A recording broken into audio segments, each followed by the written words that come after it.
So, I asked you guys what you wanted me to do the presentation on, and the feedback I got was eyebrow and beard management. So, that's what we're going to talk about. Basically, the key is in the oil. As soon as I started oiling my beard, that was the difference. I had no idea kind of oil made such a difference. So, I do nothing for my eyebrows. That's complete genetic. Genetics make a big difference. No, I'm not actually talking about this. You can blame Andy Catley, who I'm going to point out at the back, who is my client and who hasn't got much of an eyebrow or beard at the moment, or any hair at all. So we're actually talking about something I have termed Adiposephobia. So adipose obviously is fat, phobia is a phobia. So it's the fear of gaining fat whilst bulking, which I think a lot of us have probably experienced. I've experienced a lot, and it's held me back at various times within my lifting career to like a large extent.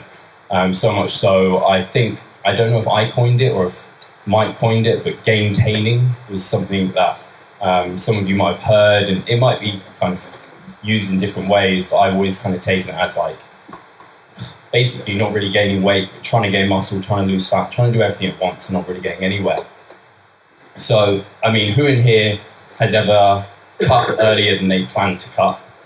Or even felt fluffy during like a mass gaining phase, or have had clients at least who have felt that. I think we've probably all kind of either been there or can relate to one of these. And if you don't, then you're probably really jacked. So, when taking through yourself or your client, I always think it's good, and this is kind of a process I take with my clients, because I seem to attract a lot of people that have this kind of phobia.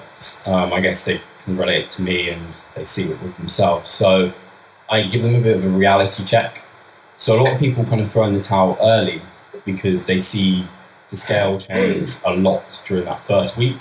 So I don't know what they might be doing. They might go from cutting straight into massing. You do see a jump in the scale weight, and you have to give them a reality check. The fact is they're taking on more sodium, more carbohydrates, more water, more food volume in their stomach.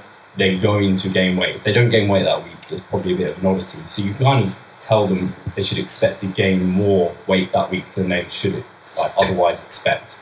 Especially when there's people who are recommending like very slow rates of gain. You could go up a good 2 to 4 pounds during that first week. Same with cutting. We all know fat loss in that first week is a huge scale weight drop. But that's not kind of predictive of the entire fat loss phase. That's kind of a bit of a fluke, a bit of an oddity. So you can be good to ignore that first week, at least that first week, even the second week for some people. And of course, women throw in further complications with their menstrual cycle and stuff like that. So you just have to take it with a pinch of salt and not throw in the towel too early. And then another reality check. And this was actually, I think, presented to me via Mike in a Q&A with him, talking about how muscle gain is really freaking hard and fat loss is actually fairly easy. Kind of similar to riding a bike uphill versus riding downhill. You know, riding downhill is really easy. Riding uphill is not. So we need to bias the harder process. I think that makes good sense. So don't make your life harder initially by trying to not feed muscle growth. Another reality check is, this is for people who don't know who they are, Cliff Wilson and Peter Featon. I don't know if I'm pronouncing that right, but as you can see, I think Cliff probably looks like he's more over stage weight than what Peter is, but he's not. Peter's way further over stage weight, yet is looking a lot leaner. And I think this is important to consider, because you might not look lean, but you might be. And this might be in your head, it might be actually visually. Some people keep abs and they're a high body fat percentage. So I know for myself personally, I could be 16% body fat, 18% body fat. I still have some sort of ab showing, but my face would be fat as hell. I would look like a big ass and stuff like that. But other people will kind of not have abs even when they're very lean. So I think it's important to take that into consideration as well. And then I think it's important to I think this is a quote from Eric Helms, in that nutrition is permissive to growth. So you're doing the really hard work in the gym. That's like the hard stuff. The eating, that's kind of the fun stuff. you get to eat food, you're eating more than you even need, and that means you can have more of those kind of discretionary calories like most of us are doing. If it fits your macros, you've got that 20% budget that you can spend on the goodies. That's expanding, so that's the fun part. And I relate this similarly to, I think it's on the next slide. So it's like you're on Tinder and you're talking to a girl or a guy, you're doing all the hard work, you're doing the grind, this is your gym work, you've taken them out for a date, you've maybe bought them dinner, and then you've not kind of gone home and given her the D. Like, she wants it, but you haven't given it to her. That's the same, your body wants that food to fuel the growth. It wants it, but you're not giving it, and so you're leaving them hanging, you're leaving those gains on the table effectively. So you've done the hard part, you've done the work in the gym, now fuel it. I think when you relay this to clients, it really starts to just kind of, they start to really get it, because analogies are brilliant for this sort of thing. So the next step is creating buy-in. So Mike is obviously creating buy-in by telling you to eat loads here, but I'm saying create buy-in via the flexibility within your food and training that being in a surplus brings, and the productivity that being in a surplus will bring as well. So probably a lot of you have seen this nutritional timing, the importance, and basically it becomes a lot less important when you're full of food all the time. I think you'll probably be able to relate to this in that when you're dieting, you've got your structure. You know you need like that pre-workout meal, however many like hours or minutes before your training session, you need to get that training session in. If you kind of try and change your structure around, you're going to feel kind of a bit crap when you train. Whereas when you're bulking, when you've got tons of food in the system, you can be more flexible. You can go to the gym kind of a couple of hours later. It doesn't really bother you. You can probably go and train fasted and it'll be absolutely fine. So, I mean, we know this all anecdotally and it's scientifically proven. I mean, it becomes a lot less important when you get the nutrition in, when you're trying to mass in terms of your training. You're kind of always fully charged, always full of glycogen, and this is a great benefit. So, like, just little things like you're traveling right now and you may be trying to get a workout in.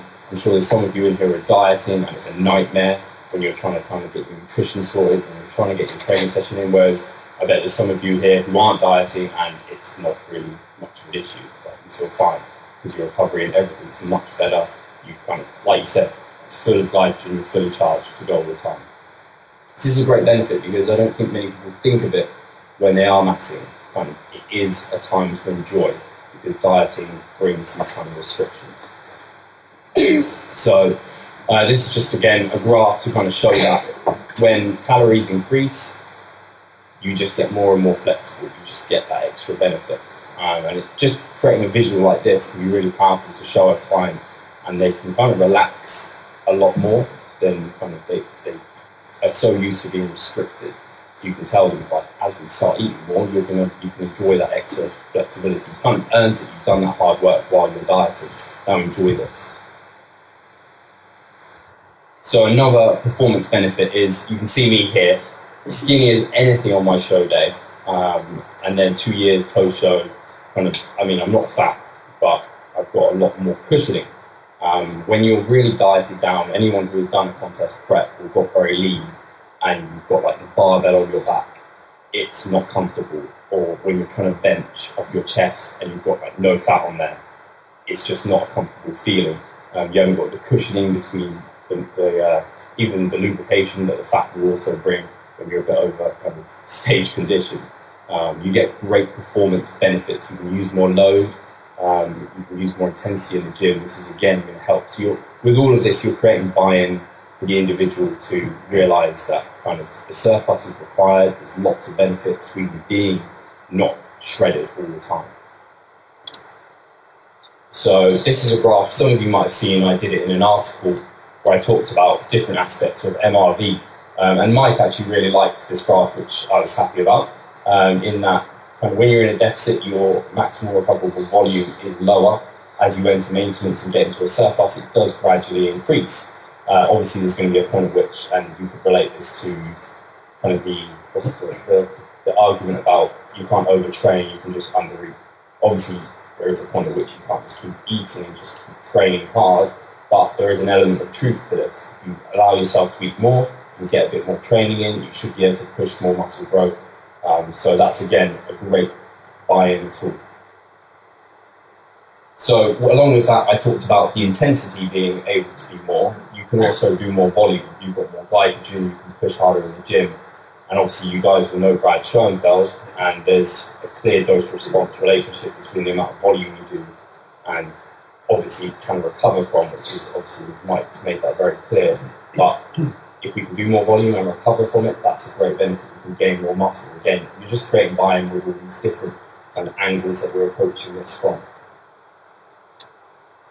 So that's, again, just the graph to represent if you haven't seen the study. And this was obviously after 10 sets per muscle group per week.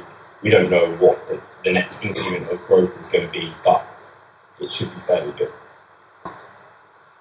So again, to pull from someone else I highly respect, and we've already spoken about quite a lot, is the godfather himself. So Jeff Alberts, you've probably seen him talk about this many, many times, about depositing pennies and how you're investing in your future. So I think it's also helpful to have that the visual representation of just me over 3 years, in that, I mean, I didn't even know that I'd look this different over 3 years, and I was impressed when I compared the photos side by side. And these might not be impressive days, these are just me, but if I hadn't gone through the process of allowing myself to gain weight, I wouldn't have seen these future investments come out. And it's the same with money. If you don't invest your money to spend it later, like, you're not going to get anywhere if you just keep spending frivolously. In a sense, your off-season, the time you're gaining weight, is the time you're investing. It is the time that you get to kind of make improvements, and then you only really see those and you spend when you're cutting down. And if you continually keep spending, you're not going to be able to really buy very much. So it's key to allow yourself to invest in your future. And I think that's also, I guess, a point of not taking really short off-seasons and allowing yourself physically and mentally to kind of prepare from the kind of fat loss phase that you've been doing. Another kind of thing I think bodybuilding is really good for, in fact, is it kind of teaches us delayed gratification, because just like you're investing for a period of time and you have to hold back until you spend, it's like you might be able to, some of you might recognize this, you might not at all, but you might recognize the marshmallow study, which is like a famous study that they did on some children. And they basically said, if you can hold out for a certain period of time, you can have more than one marshmallow. But they had that one marshmallow in front of them, and they were, as you can see, incredibly uncomfortable. You just wanted to grab a single marshmallow. It's just like cutting earlier than you need to, or cutting for longer than you need to, and not allowing kind of your gains to mature, allowing yourself to actually gain that weight. If you cut early, you're going to get that single marshmallow. Whereas if you could delay it, you can have multiple marshmallows. It's just more muscle mass. And I think it's something I've certainly learned from doing bodybuilding as a sport and really enjoyed, is that delayed gratification. I can put it into other areas of my life rather than kind of spending now when you can kind of afford something better later. Also, I think it's important, because I do have clients who kind of get a bit, they're like, okay, we're gaining weight, I don't really like this process right now, I'm feeling a bit fluffy, I feel a bit fat, I don't feel completely comfortable in my body shape right now. And what I relay back to them is, you're not expected to bulk forever. It's not like a never-ending process. You're not going to feel this way forever. And obviously, this is kind of a theoretical model based off kind of the principles I've learned off Mike, and that when you go through a period of massing, you maintain, you cut, and you go over it again. You're going to look better every single time you go through this sort of process. So if they're kind of in month one of their massing phase, they're already feeling fluffy, you'd be like, right, just kind of embrace this right now, because later there's going to be a period of time where you're going to be able to spend, and you're going to see this cutting period come in.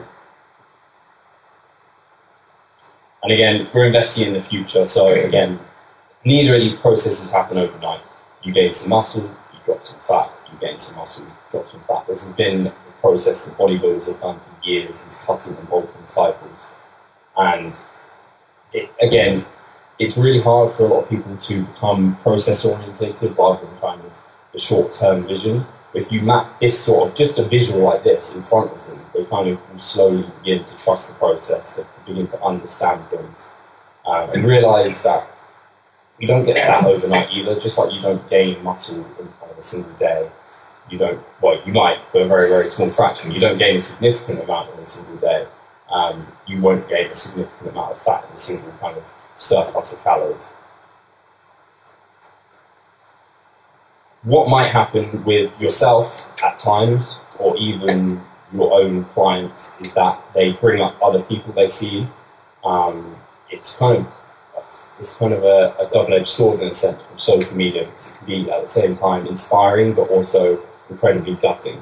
Because I know for myself, I look at some people on social media and I have no idea how. I mean, we brought up Jared Federer enough times, and I was bringing it up again, and you look at Jared Federer and you think, wow, that guy's got an incredible physique and he's like seems to be lean all the time, but there's a haze with social media. Jared would admit himself, and I admit myself, I post up photos of my physique when I'm in my best condition. If anyone's listened to Mike, actually did a great presentation on kind of social media and the kind of problems that can bring and how to get the most out of it. But there's so many different tricks and tips that I could probably give you to make your social media presence look kind of a lot better in that. You can even see here, I've got 2 examples where even just the light source or how you're flexing can make a big difference. Angles, there's so many smoke and mirrors within bodybuilding, within social media. And if your clients do refer to this sort of thing, you can then use something like this to show them how kind of people look. They're always posting their best pictures. I know for myself, you probably admit it yourselves as well, when you're cutting, that's when the physique shots are out, that's when you're taking selfies in the mirror, that's when you're posting those out. But when you're bulking, that's when you're probably doing like, all right, I just hit a PR, because that's what you should be doing, and you're not taking physique photos because you maybe don't look your best aesthetically, but you will because you're investing in that future aesthetic. So it's just important to remember that, and it is something clients will bring up because we're all kind of covered by social media all the time.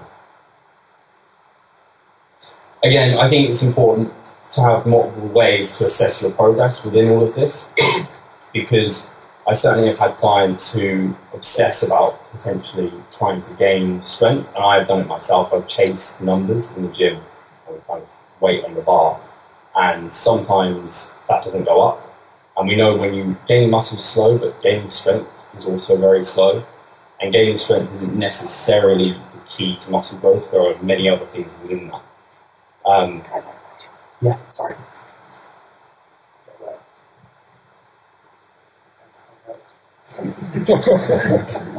If anyone was at the conference last year, you might remember Mike actually snoring at the back.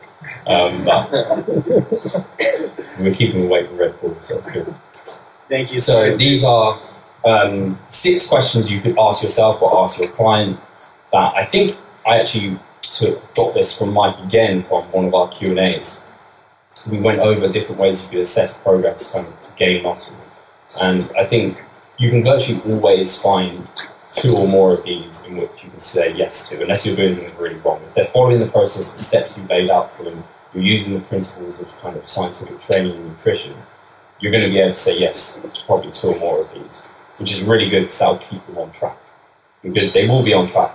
We just all question our progress at times, and we all go back to, if someone is questioning their progress, they're already thinking I don't look better, and then they might be thinking the loads I'm using in the gym aren't more, but they might not think about is their form better, or are they getting out more volume totally, are they doing more sets? Things like that are things people don't often think about, so I think it's important to maybe have a list like this to come back to.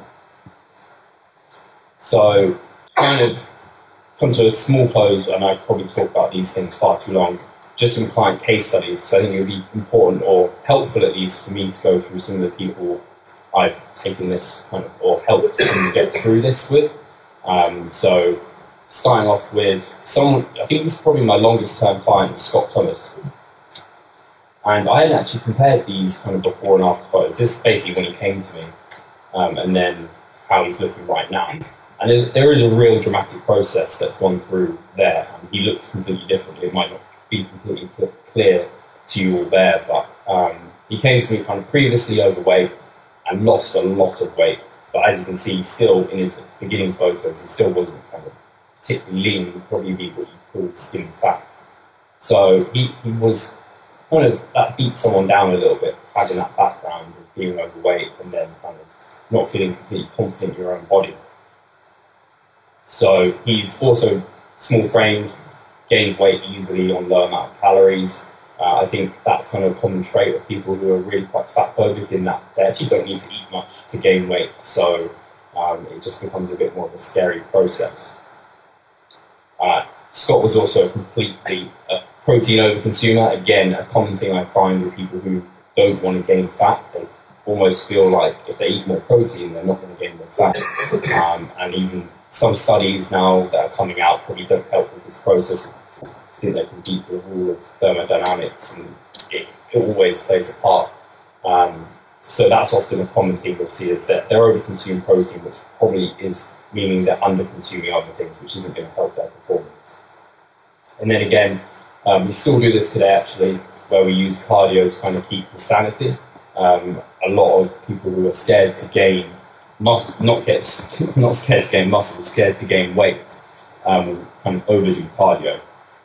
You need to, I think it's important to scale that back to a degree. You can always use it to kind of keep them the same, because we know if you do some kind of walking or lifts or whatever you want to do, that can be kind of actually helpful in some ways.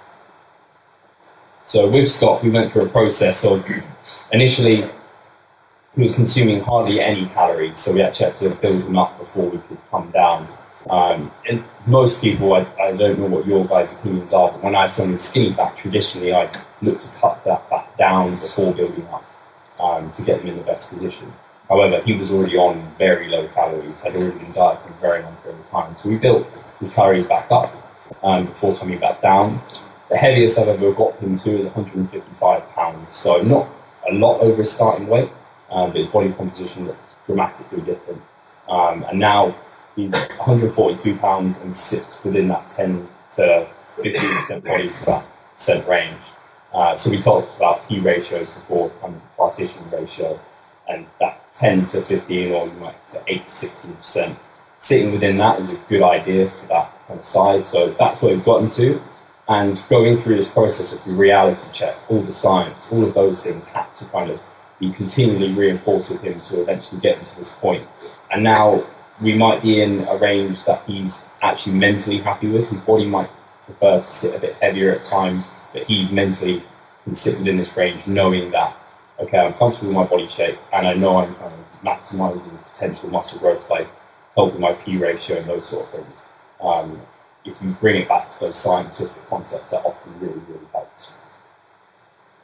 So someone else I wanted to introduce who was actually quite different was Andy, who actually I didn't really realise was a bit fat phobic until he said that I managed to help him through it. So it just kind of happened by kind of him being accountable to me, by me explaining what we're doing, and him just needing someone to tell him to eat. That was almost enough for him. I think for some people, this is why coaching is so great, because I think there'll be tons of people spinning their wheels. They might be training incredibly hard, but they're not accountable to anyone, so they're just kind of winging it with their nutrition, and they maybe don't always eat enough. Whereas if you have to check into someone every week and report to them, oh, I have eaten enough, my weight's done this, then we actually see progress. So just kind of had a general fear of kind of gaining fluff, and having me accountable to be accountable to just helped him through that process. And so here we have, at the start, these are kind of probably bad comparison photos, probably puts Andy in quite a favourable light here, but we did start out at 179 pounds, went all the way up to 192 pounds, which is a big kind of increase, and we just consistently went cut down there to 170 pounds, and kind of there's a dramatic body composition change that actually occurred during that process, and kind of lots of muscle mass was gained. Again, he's now around 178 pounds, sitting within that 10 to 15% body fat percent range. So I think it is important. It often is quite a process to get down towards that range. And some people will start quite high up, and you have to kind of, like we do, we periodize the training and nutrition to get them there. And then finally, I thought it was important to bring up a female client as well. So Emma Green has always had difficulty losing fat. Actually came to me after being with two other coaches who she had trouble kind of getting the results she wanted with them. at the time, I was actually completely not sure how we would go about things, because in our consultation, I was convinced that the things those coaches had given her would have seen the right result. And she's a smart cookie herself and thought so too. But we worked together, we found with our weekly reporting to kind of get through this problem, and that made a huge difference, because we actually got to a point where she could lose fat effectively, because she knew that was a process that could happen. She could trust that fat loss could occur for her. That allowed her to then gain weight, because I think some people who struggle to lose fat will then not ever want to gain weight because they're worried they'll never lose that fat again. But once you can find kind of the cause and the reasons for fat loss being hard, you can kind of get past that and you can kind of convince them to gain weight again. I guess previous eating disorders has obviously been playing into it. Again, being very small doesn't help, because you gain weight on small amounts of calories. Although I will say Emma's a bit of a freak in that her NEAT must dramatically go up, because we'll be eating a hell of a lot of food to actually gain any weight. But I think another common trait with people who really don't want to kind of gain fat when they're bulking is they're highly analytical, very intelligent. So they will be looking at the studies where people are maintaining weight and gaining muscle. And like Mike already talked about, there's a lot of those studies aren't relevant to a trained population, and it doesn't really help the matter that they're there. And if they don't fully know the literature, it just becomes difficult. So again, you have to convince them all the time. So we actually built her intake over 5 months from 1.3 thousand calories to 2,200, not gaining a lot of weight over that time. So that's the reason she was having difficulty losing fat. She was basically in a hole, and we had to dig her out of there, a bit similar to Scott. Then we cut down 10 pounds over 4 months with some breaks. Again, it was slow, but she was very small, so as expected, and we were just ecstatic that it actually happened, because previously it hadn't occurred. And something we are actually doing now is she doesn't look at the scale. She actually uses a digital scale, and it just kind of reports it to her computer, and she sends me the file every week. So we're actually not using the scale, but we are. And in fact, Emma will look at times, but not when, say, she's gone out and had a salty meal, or there's been a stressful week. She just won't look at the scale. And whether or not it's kind of ignorance is bliss, it doesn't matter, because I'm getting the data, I can then manipulate things and move that forward. So if you are coaching people who really, really struggle with this process, it's something to think about, because as we know, the scale is a really useful tool, but it is just a tool, and you could remove it, but if you can do this, then why not? And at the end of the day, all of what you've kind of listened to here and what you're doing is developing trust in the process. It all comes down to trust. So I've only really got good results with my clients because they trust me. They come to you because they trust you. Or if you're coaching yourself, you have to trust yourself. You have to trust in the processes that are going on. So you look at the facts. You know, for someone who's trained to gain good amounts of muscle, you need a surplus. That's something we all know. You need to keep a long-term view. It's a process. You don't get fat overnight. Muscle takes time to come on, and there are cycles within it. You know you're going to eventually go and lose fat. And then you can individualize to the person. So if they really don't like gaining weight, you can reduce the speed they gain that weight at. We know kind of you can gain muscle at a slow rate. You can just reduce the speed you gain weight at, or you can remove the scale. That's something you can have as well.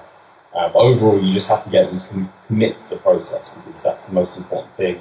As we know, adherence over the long term is what drives results. So if you can get them to trust you and commit to the process, then you're golden. And that's me. So if anyone does have any questions, feel free to throw them at me.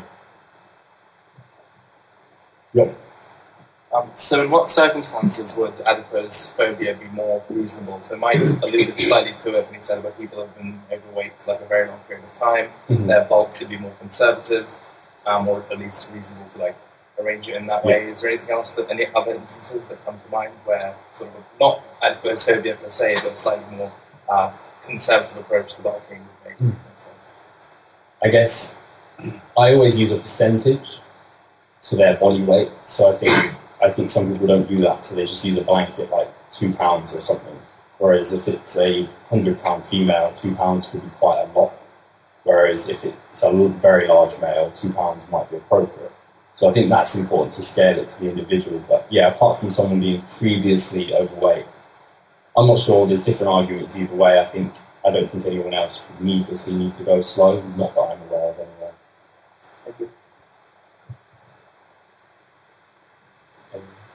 Yeah. Do you think women have more adaptive metabolisms than men? Just looking at Emma, it took a lot to get to put on mass and a lot to lose it as well. You had to flex those calories quite a bit. Yeah. Is that, and therefore, does that make you go slower on a cut, harder on a cut?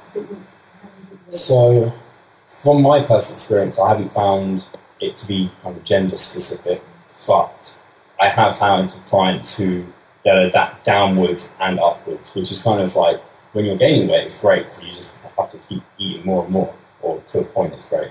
When you cut down, it then sucks because you have to cut the calories really low.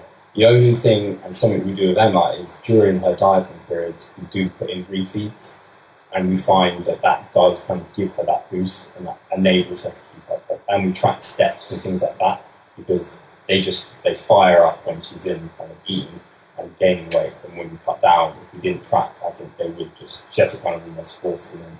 So, yeah, I'm not sure. The refeeds just anecdotally have really helped with that process. So that's a strategy you could use, or more frequent diet breaks. Yeah, Tom. In regards to Anna, did you ever just take it straight to maintenance straight away? Because obviously you've got kind of a slow additional calories when you've got like a kind of recovery diet, which I don't know if it was really popularised back then, but did you ever just take it straight to maintenance rather than walking out? Or to rephrase that, if you didn't have the kind of history she did with the diet, would have you just taken it straight to maintenance? I think I would have. I preferred to have just gone straight to maintenance. But for people who I think the reverse diet type, not really, we didn't do it as strictly as like the traditional, the old reverse diet. But for people who are kind of scared to gain fat, I think doing this slower step-up approach can be really effective, because you just gain the weight at a slower pace, and you're probably less likely to gain as much fat because you're kind of stepwise it up. But it kind of allows them to see the scale kind of move in a much slower pace, and it suddenly jump up, and then they kind of get a bit scared. But yeah, if it was someone who didn't have that history and they were happy just to go up, then yeah, you could just go up. So you think it was purely down from a psychological point of view, basically, that you did that, and I wasn't completely sure what her maintenance should be, so it was kind of an estimated maintenance that I wanted to see where we could take her, where she could get to and stabilise her weight. So that was the idea behind it. Yeah. AJ? Have you ever had to put a cap on clients' needs? Because obviously we know, as we talked about with Emma, she moves naturally a lot more than increased calories. I've found with females usually that potentially have had eating disorder backgrounds, they have this relationship where they feel like calorie increases require energy expenditure increases. So how have you had like that with that? I have had it where the people, they're doing cardio where I haven't told them to do it, so they're just adding, like, I might see on their notes and their spreadsheet, if they're good, they tell me, they're writing there, they've done 100 calories extra cardio. And you do just have to tell them, like, you have to kind of take them through the process of just taking you guys through and be like, you're not helping yourself, you're eating away kind of what you need effectively. You're just going to have to eat more if you do that. I've never actually put a cap on someone's need though. I've like encouraged them to be more lazy, but I've never been like, don't do so many steps. But I can see how people might get into it. And actually, I've talked about it with Pascal. I think people do it when they diet sometimes. There are periods of time where they're like, oh, I can do more steps. And they like force themselves to get like 15,000 steps. And it's not sustainable. Yeah. And so then they burn out. So, yeah, I think it's an interesting thing to cap it. I've personally found the cap sometimes works because it can be quite detrimental to training performance when someone's like naturally trying to do crazy steps every single day. Yeah. Like 15, 20 days sometimes. I guess it's just convincing them that that's not helping. Yeah. Tom? Just following on from AJ, would you make the calories back up? So for example, if you've got a dieter now and they go and burn an extra 500 calories from cardio or whatever. I know it's hard to accurately calculate what you actually burn, but for the sake of their next change the following week, would you give them the additional food then? Do you know what I mean? So the calories are kind of equal to what you wanted them to do? I'd probably in most cases just leave it. Yeah. Yeah, it's a difficult one because, like you said, it's in that time they're burning 500 calories, but they would have burnt maybe 100, so net 400 or something. It really frustrates me when I see that with my clients with any extra. Then what I thought I was going to do from the following week, or what I'd planned before I'd seen that, it gets flipped on its head. Yeah. Then kind of like you just have to adjust on the fly and look at the scale results, because they might have done that extra, it might not have actually impacted their progress at all. They might have just it might not have actually helped, because they might have actually ended up getting lazier after they did the cardio. Like they might normally stand after they get back from the gym, they might have like laid on the sofa this time because they're like, oh, I did that 400 calories of cardio. Just look at the progress that they're making and adjust according to that. Go back and then. Yeah, we're good. Yeah. Steve, yeah, so say you've got someone sort of ready to maths, or about 10%-ish ready to go into the maths phase, how long do you take them before maintaining cutting? Because you listen to like 3DMJ, like they'll suggest like 8, 9, 10 month bulk so as you can cut and go again, whereas you kind of like to something the maintenance phase quicker than that. What's your rationale? So I've done the 3DMJ slower approach, and I found that I didn't really, once I got to sort of the intermediate trainee kind of stage, I found I didn't really see much progress from that, taking a really slow approach, very slow incremental kind of progresses with volume as well. And then really using Mike's approach of the mesocycles, kind of you go through your standard hypertrophy, then you go through kind of high repetitions, you might have some down sets, so volumes increasing the mesocycle, and then the final one adding metabolites to that. Once you kind of get to a mesocycle where you've got kind of your traditional hypertrophy, you're using metabolite training, you've kind of topped out all of your volume you could possibly do. And we know you want to overload on volume to gain more muscle, so if you try and do another maxing and the mesocycle after that, you're not going to produce volume overload. So that's where I kind of be like, right, this is where you consolidate, because you can't actually overload on volume. Whereas obviously 3DMJ don't tend to use such a structured approach where their kind of mesocycles are incrementally increasing in volume. So then they can just keep going, and they probably can keep increasing in volume, because they never do that kind of they don't do the kitchen sink of volume that you do in Mike's kind of setup. And I think personally I found the way where Mike goes slightly more aggressive with the volume is something that really works well for more intermediate going on advanced trainees, because I guess the body just needs a bigger stress response to actually see something change. But you've ran both approaches, haven't you? Yeah, no, I actually agree with completely what you're saying. I found the approach was looking at more effective. So by implication, you go for a more aggressive surplus as well, because you cut sooner? Yeah, basically. It kind of allows for that, because like I said here, it allows you to do more volume anyway. And if you're feeding more volume, then you should be able to disrupt more homeostasis. That should stress the body more. You should see more muscle growth. And because you are doing more stepwise, like you are coming down and up, then you can be a bit more assertive, because you can stay with it. You never get fat, because you stay within that 10 to 15% range, or for females, 10% above that. And it was one. A similar type of question regarding like the 3DMJ difference and Mike's approach.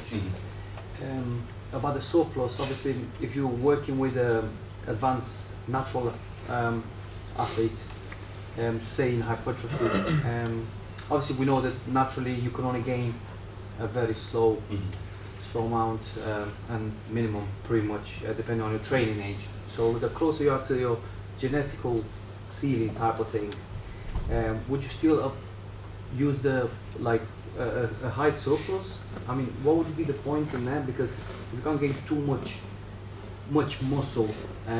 Is there a very good chance of gaining just fat from that? I think it's a really interesting question. With a natural athlete point of view. I think it's probably a really good question for Mike to answer, but from knowing what Mike's thoughts on this are, it's that, you're going to gain majority fat, like that will happen. but the rate you gain at shouldn't necessarily be the limiting rate of muscle gain, because that muscle gain is so hard to get. And like I said about the uphill battle, if you kind of feed it as much as possible, at least you're going to gain that muscle, whereas if you go slower, you might just gain fat.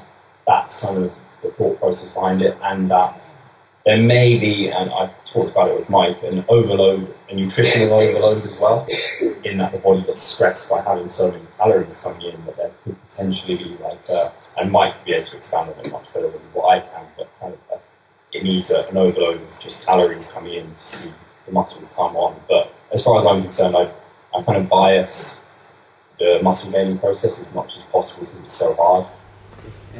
Would you, in this instance, maybe use like body fat calipers or things like that, just to monitor it a little more closer to kind of get more accurate on the weight gain? What sort of weight gain you actually experiencing? Is it like fat or muscle, or would you just use the scales again just to monitor overall weight gain?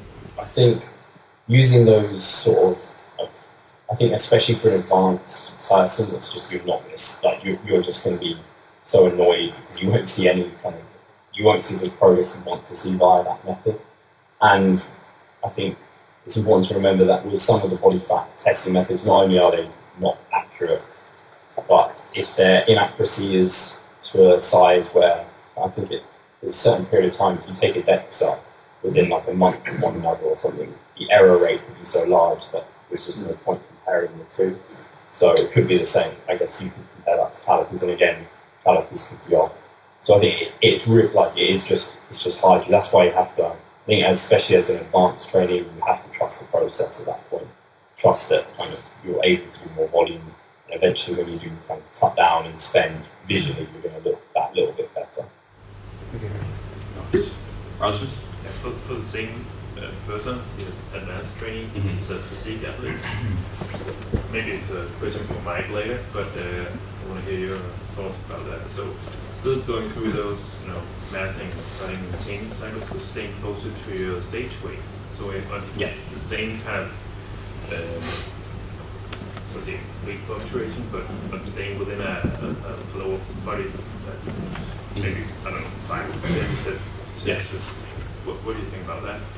I think that's a good way, and I think actually Mike might kind of, I think he touched on is kind of doing it in that you can kind of do the cycle between massing, maintenance, fat loss, and actually gain less weight than you lose fat.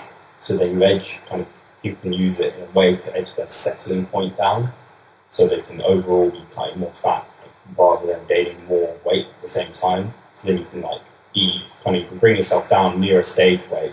And I think it kind of depends on the individual whether they feel healthy at that lower kind of weight.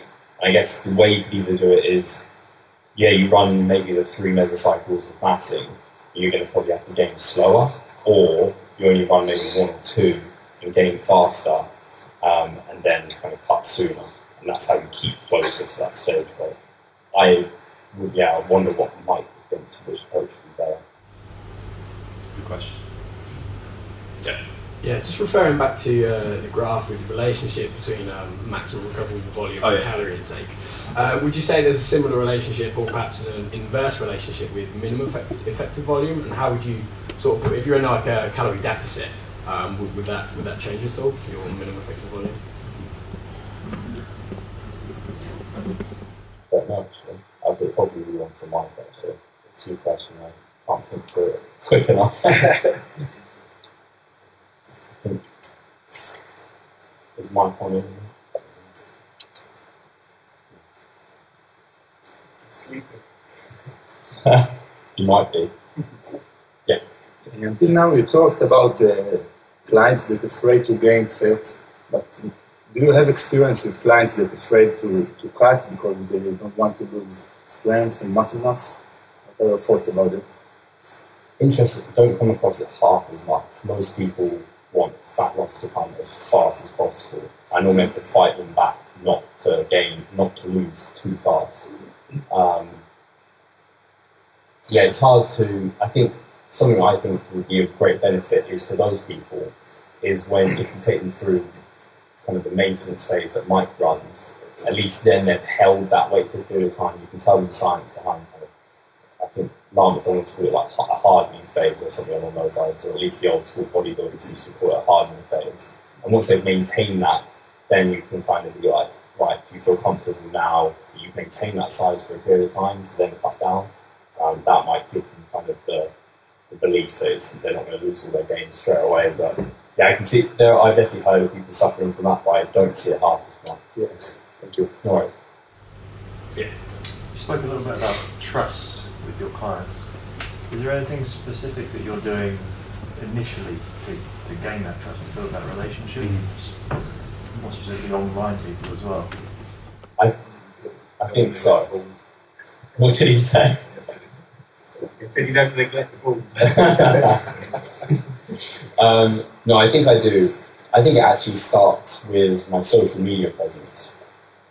So I am on I used to be on Snapchat, now I'm on Instagram. Just being a face, so people are already, like you guys are probably already, you see me on the podcast, probably on YouTube. You kind of get a feel for the person then. So already probably building a bit of trust with that. And then also associate myself with people they probably trust as well.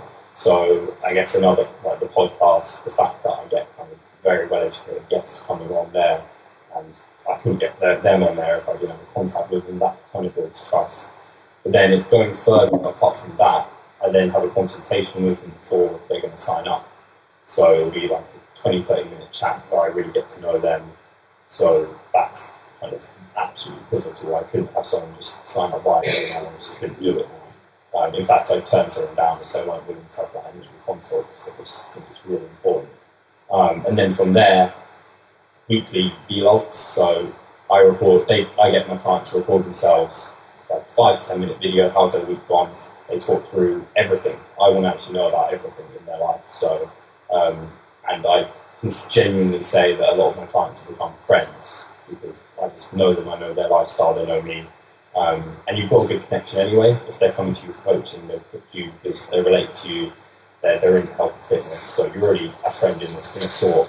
And then I reply in a video log back to them. And it's surprising, like I've met some of my clients today for the first time, or it's like, it doesn't even feel weird, it's just like they're just in person rather than kind of on a video. But yeah, that's probably how I've done it.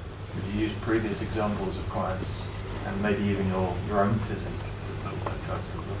Yeah, I think that's important actually, in that I do share my own I share my own training, I share my own physique, how I'm looking, I'm honest about it, and they appreciate that. I've had clients comment saying, like, I appreciate how honest you are with things online, because it makes them, I guess it makes them feel better about their own situation and understand where I'm coming from.